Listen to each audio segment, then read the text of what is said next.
मैं उस डरावनी रात को कभी नहीं भूल सकता जिस रात मैंने अपना सबसे अच्छा दोस्त सूरज पाटिल को खो दिया था। सूरज और मैं बचपन से ही एक दूसरे के साथ थे। सूरज मेरा दोस्त कम और भाई ज्यादा था। 10वीं कक्षा के बाद हम दोनों ने लातूर के एक प्रतिष्ठित कॉलेज में प्रवेश लिया। हमारे लिए लातूर शहर अनजान था, पर कुछ ही दिनों में हम उस शहर का चप्पा चप्पा जान गए थे, क्योंकि सूरज और मैं पूरे दिन गांव में बाइक से घुमा करते थे। हम दोनों रोज रोज उसी शहर में घूमकर बोर हो चुके थे। इसलिए एक रात हमने लॉन्ग ड्राइव पर जाने का फैसला किया। हमने कामी गांव के जंगल में जाने का प्लान बनाया। हम कामी गांव के जंगल में कभी नहीं गए थे, पर हमने सिर्फ इतना सुना था कि कामी गांव का जंगल सिर्फ नाम का जंगल है, क्योंकि वह हरे भरे पेड़ों के सिवाय कुछ नहीं था, क्योंकि उस जंगल में जो भी जंगली जानवर थे वो शिकार के कारण खत्म हो चुके थे। इसलिए रात में लॉन्ग ड्राइव पर जाने के लिए वह जंगल बिल्कुल सुरक्षित था, और उसी रात पूर्णमासी की रात भी थी, मौसम भी अच्छा था। इसलिए मैं सूरज के साथ कामी गांव के जंगल में जाने के लिए राजी हो गया।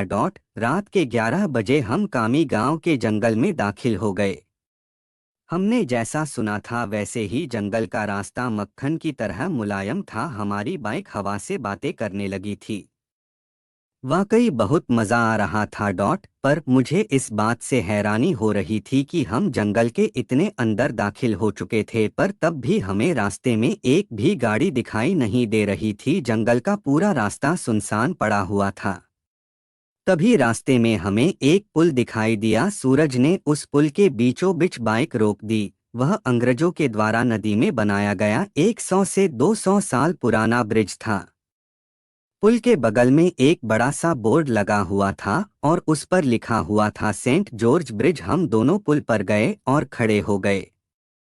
पुल के नीचे से नदी बह रही थी और कोमल हवाएं चल रही थी। नदी के बहती हुई पानी में चांद दिखाई दे रहा था। इतने में दूर जंगल से भेड़िए की रोने की आवाज आई और पुल के ऊपर से बहने वाली हवाएं अचानक रुक गई। नदी का पानी थम सा गया और चांद एक काले बादल के पीछे गायब हो गया। तभी हमारे सर के ऊपर से एक टिटहरी भयंकर आवाज में चीखती हुई मंडराने लगी। मालूम वो हमसे कह रही थी कि यहाँ से जल्दी से भाग जाओ। मैं सूरज, यहाँ कुछ अच्छा नहीं लग रहा है। टिटहरी का चीखना मतलब हमारे चारों तरफ खतरा मंडरा रहा है, हमें जल्दी यहाँ से निकल जाना चाहिए। सूरज, अरे भाई कुछ अशुभ नहीं होता, बस ये अंधविश्वास है, यहाँ खड़े रहो और चुपचाप नज़ारा देखो। तभी मैंने सूरज से कुछ दूर पुल के पास एक औरत को खड़े देखा। दूर से तो वो दिखने में सुंदर लग रही थी, पर वह पुल के नीचे नदी में झांक रही थी। मैं उसकी तरफ देख ही रहा था कि इतने में वो औरत पुल के ऊपर चढ़ गई। मैं सूरज, अपने पीछे देख, वो औरत क्या कर रही है। सूरज ने पीछे मुड़कर देखा, वो औरत अभी भी पुल के रेलिंग के ऊपर चढ़कर नदी में देख रही थी। सूरज भाई, वो खुदकुशी करने की कोशिश कर रही है।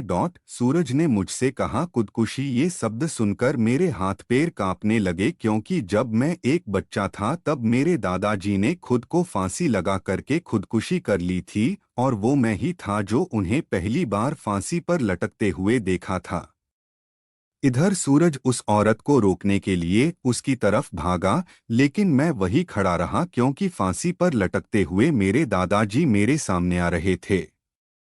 सूरज तेजी से चिल्लाया, अरे चाची क्या कर रही हो, उतरो, वहां से गिर जाओगी। सूरज की आवाज सुनकर मैं होश में आया। सूरज उस औरत के बहुत ही करीब जा पहुंचा था और तभी वो औरत नदी में कूद गई।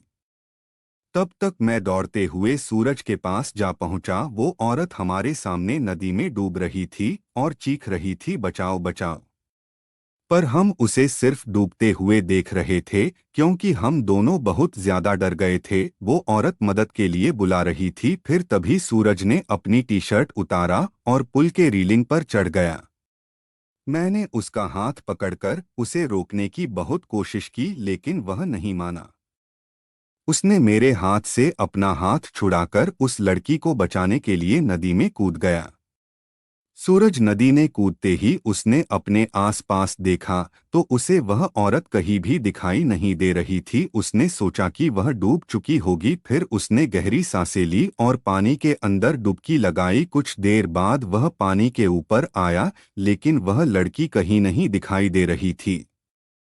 मैंने आंखें बंद करके भगवान से प्रार्थना की, लेकिन जब मैंने आंखें खोली तो मेरे बगल में ही पुल की रेलिंग पर वही औरत बैठी थी जो कुछ देर पहले नदी में कूद गई थी। वह किसी जंगली जानवर की तरह पुल की रेलिंग पर बैठी हुई थी और नदी में सूरज की तरफ देख रही थी। मैं मन ही मन सोच रहा था कि तभी पुल की रेलिंग पर बैठी हुई थी और नदी में सूरज की तरफ देख रही थी। मैं मन ही मन सोच रहा था कि तभी वह चुड़ैल ने मेरे तरफ देखा और वह जैसे ही देखा मेरा सिर से पैर तक कांपने लगा। उसका चेहरा काला और आंखें पीली थी, माथे पर बड़ा सा कुमकुम था और नाक में बड़ी सी नथ थी। उसके नुकीले दांत उसके मुंह से बाहर निकले हुए थे और उसके नाखून जंगली जानवर की तरह लंबे और नुकीले थे। चुड़ैल, क्या हुआ, मुझे ढूंढ रहे हो? हंसते हुए बोली। सूरज पानी की सतह से हमें देख रहा था। उसे भी पता चल चुका था कि ये कोई औरत नहीं बल्कि ये एक चुड़ैल है। सूरज हमें चौड़ी आंखों से देख रहा था। मैंने सोचा अब ये चुड़ैल मुझे इसी पुल पर चीड़-फाड़ कर मार डालेगी और फिर मेरी कच्चे मांस को चबा चबा कर खा जाएगी, क्योंकि मैं अकेले ही उसके पकड़ में आ गया था और डर के मारे मैंने अपने पैंट में पेशाब कर दी। चुड़ैल, डरो मत, मैं तुम्हें नहीं, उसे अपने साथ नदी में ले जा रही हूँ। जब मैं ये सुना तो मेरा दिल डर से दहल उठा। मैंने सूरज से चिल्लाते हुए कहा, सूरज जल्दी से पानी से बाहर निकलो, नहीं तो ये चुड़ैल तुम्हें पानी में ले जाएगी। सूरज पूरी तरह से डर गया था, उसके हाथ पैर सुन्न हो गए थे। उसे एहसास हो गया था कि वह नदी में से बाहर नहीं निकल पाएगा क्योंकि वह नदी के बीचों बीच था। चुड़ैल मेरे तरफ देखकर मुस्कुराई और फिर नदी में छलांग लगा दी। सूरज आखिरी बार चिल्लाया और चुड़ैल उसे पानी में अपने साथ ले गई। कुछ देर तक पानी में से बुलबुले निकलते रहे पर कुछ देर बाद वो भी बंद हो गए।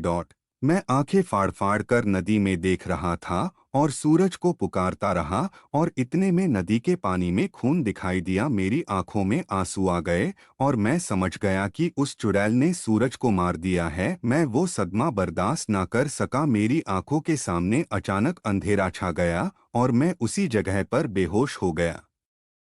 जब मुझे होश आया तब सुबह हो चुकी थी। मैं 4-5 लोगों से घिरा हुआ था। पुल पर काफी सारे लोगों की भीड़ जमी हुई थी। लोग पुल के नीचे झांक कर देख रहे थे। मैं उठा और दौड़कर पुल के पास गया और देखा पानी में नदी के किनारे सूरज की लाश तैर रही थी। उस चुड़ैल ने बड़े ही बेदर्दी से सूरज के सीने से दिल निकाल लिया था। मेरा सबसे अच्छा दोस्त मुझे छोड़कर चला गया था। उस दिन मुझे कामी गांव के लोगों से पता चला कि उस नदी में 100 साल पहले से किसी चुड़ैल का वास था। असल में हुआ ये था कि अंग्रेजों के जमाने में एक अंग्रेज अफसर ने सुंदरा नाम के एक औरत का बलात्कार किया था। ये बात आसपास के हर गांव में फैल गई थी। इसी कारण सुंदरा से गांव की कोई भी औरत बात नहीं करती थी, क्योंकि सब लोग कहते थे कि उसकी पवित्रता नष्ट हो चुकी है। गांव के लोग उसे हर दिन ताने मारते थे। कुछ दिन बाद सुंदरा के पति ने भी उसे छोड़ दिया। तब सुंदरा अपने घर चली आई। कामी गांव ही उसका मायके था, लेकिन वहां भी उसे बहुत सारी बेइज्जती झेलनी पड़ी। वह हर दिन लोगों के ताने सुनकर तंग आ गई थी। इसलिए एक दिन पूर्णमासी की रात सुंदरा ने कामी गांव के सेंट जॉर्ज ब्रिज से नदी में कूदकर खुदकुशी कर ली थी। मरने के बाद वह चुड़ैल बन गई और पूर्णमासी की रात सुंदरा उस ब्रिज पर आती थी और लोगों को इसी तरह कपट से अपना शिकार बनाती थी। कामी गांव के कुछ बुजुर्ग लोग ये भी कहते हैं कि 100 पुरुषों या लड़कों का दिल खाने के बाद वह चुड़ैल फिर से एक सुंदर औरत बनने वाली थी। इसलिए वह सिर्फ पुरुषों और लड़कों को अपना शिकार बनाती थी और उनका दिल कच्चा चबा जाती थी। सूरज के मारने के बाद कामी गांव के स्ट्रीट जॉर्ज ब्रिज पर कभी भी वह चुड़ैल दिखाई नहीं दी। इसीलिए कामी गांव के लोग कहते हैं कि मेरा दोस्त सूरज उस चुड़ैल का आखिरी शिकार था और उसके बाद वह फिर से जिंदा और सुंदर स्त्री बन गई और अभी वह किसी आदमी के साथ सामान्य जीवन जी रही होगी।